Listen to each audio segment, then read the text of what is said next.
All right, descriptive adjectives in Spanish. When talking about family and communicating, adjectives are important. So adjectives are, they describe nouns. So we're talking tall, short, pretty, impatient, young, crazy, small, etc. Right? So lots of descriptive words. So let's do. First, let's go through these descriptive adjectives. I'm just going to read through them. You can follow along and see what each one means. And then we'll discuss how they work, how to use them. Okay? So here we go. First, alto or alta. Antipático, antipática. Bajo, baja. Bonito, bonita. Bueno, buena. Casado, casada. Chévere, cómico, cómica. Débil, delgado, delgada. Difícil, divertido, divertida. Fácil, feo, fea. Fuerte, gordo, gorda. Grande, guapo, guapa. Importante, impaciente, inteligente, interesante. Joven, loco, loca. Malo, mala, mismo, misma. Moreno, morena. Perezoso, perezosa. Pelirrojo, pelirroja. Pequeño, pequeña. Rápido, rápida. Rubio, rubia. Sabio, sabia. Soltero, soltera. Simpático, simpática. Tonto, tonta. Trabajador, trabajadora. Travieso, traviesa. Viejo, vieja. Right? So obviously this isn't a comprehensive list. There are many other adjectives out there, and I encourage you to look up adjectives that are specific to your own family members or friends or whoever you want to talk about in Spanish, right? So the question at this point is, how do these work? So as we know, adjectives describe nouns. There are three main types of adjectives in Spanish. There are descriptive adjectives, possessive adjectives, and demonstrative adjectives. So we're going to start off by looking at this group, which happens to be descriptive adjectives. So descriptive adjectives match in number and gender to the noun that they modify and that typically come after the word that they describe. So for example, if we take rojo, which means red, right? Colors are descriptive. So we have the first example, el carro rojo, right? So we know that the articles, el, la, los, las, even un, uno, una, unas, right? They match in number and gender to the noun that they describe. Similarly, adjectives do the same, except they come typically after the noun that they're modifying, right? So, the car red. El carro rojo. If we take carro and make it plural, carros. Notice how the article turns to los, right? It's no longer el, it's now los. And rojo is no longer rojo, it's rojos.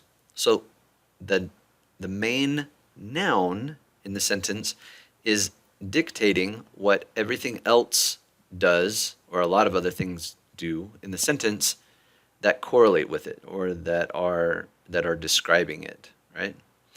So you can change the noun in the sentence and change a lot of the structure of the sentence. So keep that in mind.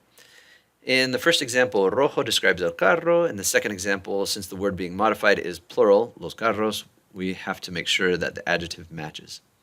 Another example, right? La silla roja and las sillas rojas.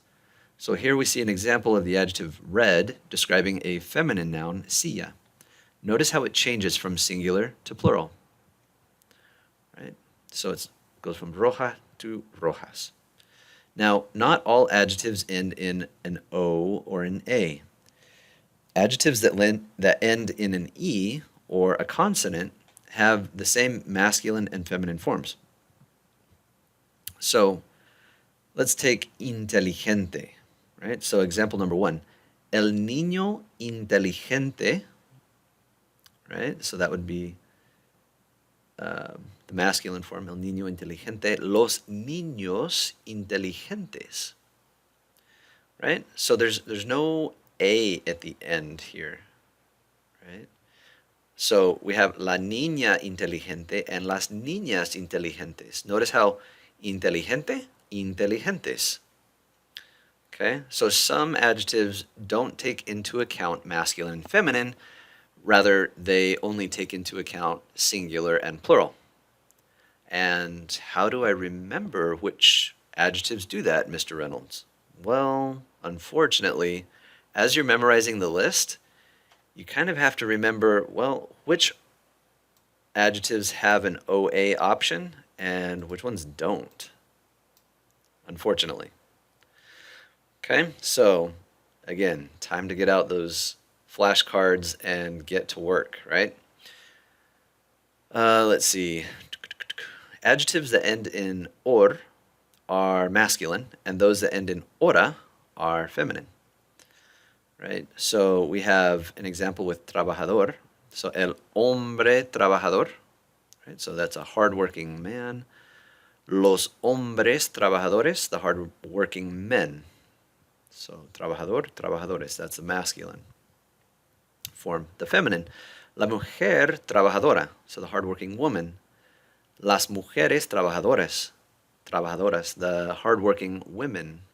Okay, so watch out for adjectives that end in or, adjectives that end in an e or a consonant, and then we have our standard adjectives that end in an o or an a. So the different classes of adjectives. All right, so for groups that are all female, use the feminine, and for mixed groups, use the masculine. Okay, so if I have an option, right? So if I have an adjective that can be masculine or feminine, right? Then, and I've got a group, I'm saying Martha and Maria are blonde, right? Both of them are girls, so the adjective will be that describes them will be feminine. So Marta y María son rubias. Now if I have a mixed group, if I have Marta, Marcos, and Maria, so I've got one guy in the group, now it's a mixed group, I'm going to say Marta, Marcos, y María son rubios. Rubios. So that mixed group makes us use the masculine there. Okay? So keep that in mind as well. It is possible to use the words am, is, and are with descriptions as well. So for example, we could say la silla es roja. So the chair is. That's from the verbs ser and estar, right? Well, from the verb ser. So la silla es roja. Okay. If I want to say the chairs are red, I would say the chairs, las sillas, are, son, rojas, right? Paying close attention to that ending. We have a lot of things working in the sentence, and it all hinges on the noun. If the noun is feminine and plural, the article is feminine and plural. The verb are changes depending on what the main noun is in the sentence. So the chairs are.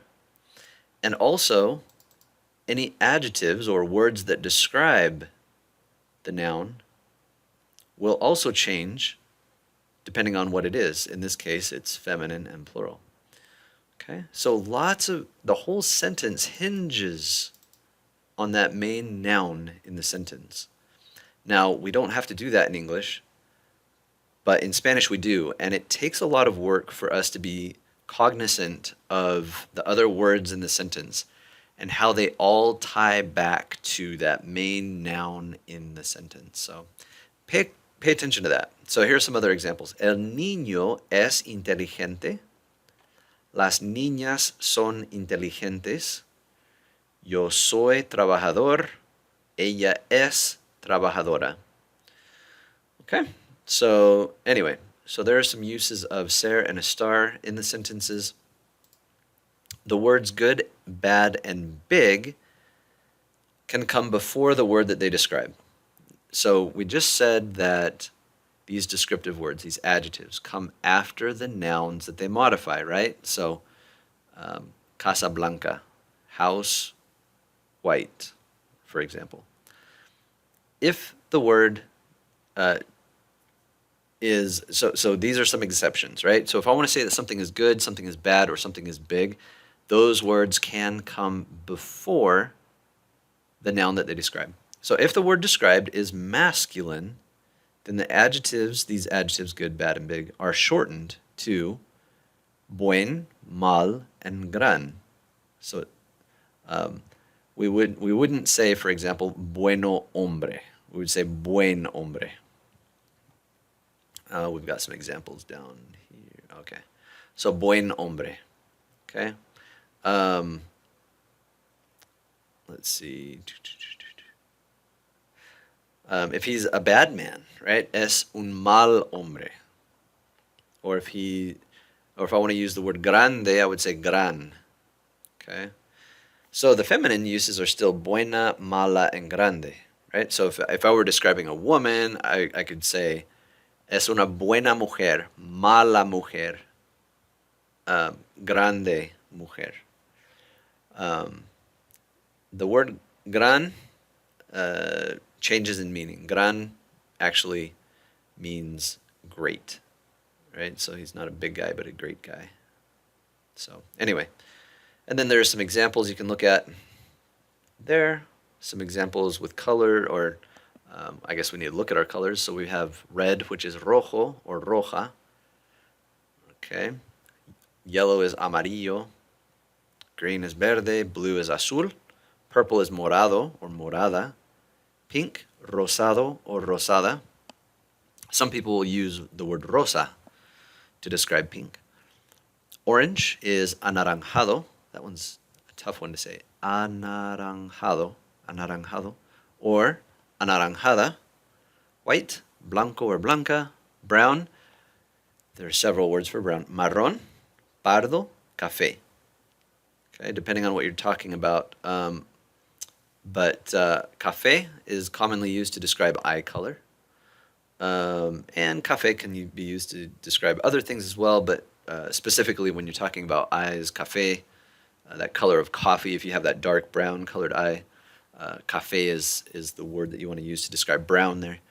Pardo can be used, marrón is another. But anyway, black, negro, or negra. And they work the same as the other adjectives that we've seen. So, mi carro es rojo. Okay, so my car is red, or I could just say it is the red car. So, es el carro rojo. It is the red car. Me gusta la camisa verde, and las camisas son blancas.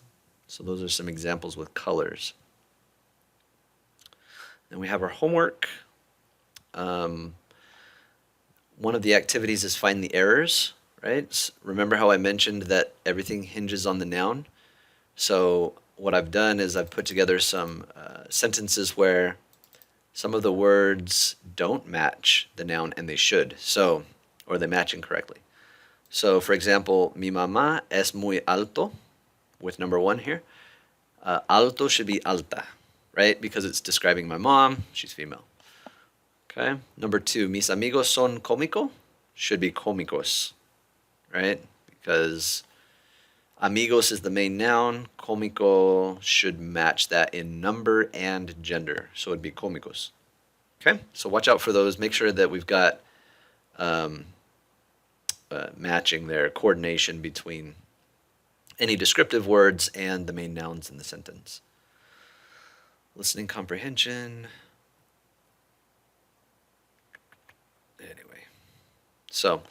Anyway, so that's adjectives, how they work, descriptive adjectives, and yeah. So if you have any questions, shoot me an email.